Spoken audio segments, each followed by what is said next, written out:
Donc bonjour, je me présente, je m'appelle Pierre-Luc et je suis un des 4 membres du groupe de TPE du lycée Sophie Barre que vous allez prochainement évaluer en mars.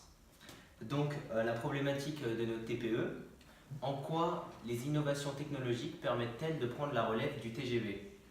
Donc avec les membres de mon groupe, on s'est très rapidement rendu compte que les forces de traînée aérodynamique du TGV étaient un problème majeur limitant donc sa vitesse.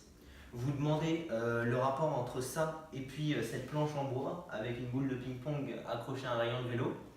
Eh bien, c'est une maquette qui va nous permettre de vous prouver que la force de résistance à l'air évolue en fonction de la vitesse au carré.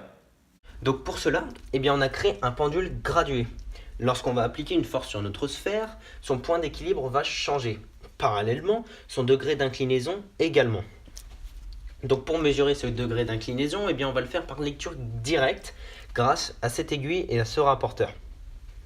Mais pourquoi avoir choisi une sphère? Tout simplement car la surface projetée d'une sphère ne varie pas en fonction de l'inclinaison, ce qui n'aurait pas été le cas si on avait choisi une plaque par exemple. Nous avons également dimensionné et calculé la masse de notre boule pour qu'à 110 km/h, le pendule soit incliné à environ 60 degrés. Maintenant, comment faire pour que la sphère se lève grâce à de l'air? Rien de mieux que de créer une soufflerie maison. Donc pour cela, nous avons placé notre maquette sur le toit d'une voiture grâce à une galerie de ski le plus avancé possible pour que l'écoulement des fluides de la voiture ne perturbe pas nos mesures.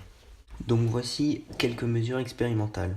30 km/h, ici 40 km/h, ici nous avons 50 km/h,